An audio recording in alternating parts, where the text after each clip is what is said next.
Da, mami. Cine e? E meu? E meu, mami, meu. Ia arată-i lui nona. Abia, ia du-i la nona.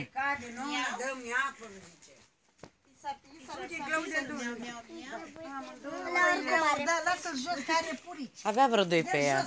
Unul pe gât, unul. Aruncă. Aruncă-l că are purici. Lasă-l jos. Mai că l-aruncă și-i face rău. Și dacă l-aruncă ce? Mami, lasă-l jos, lasă-l jos.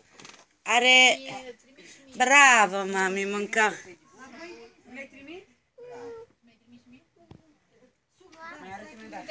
La pupa. Tati,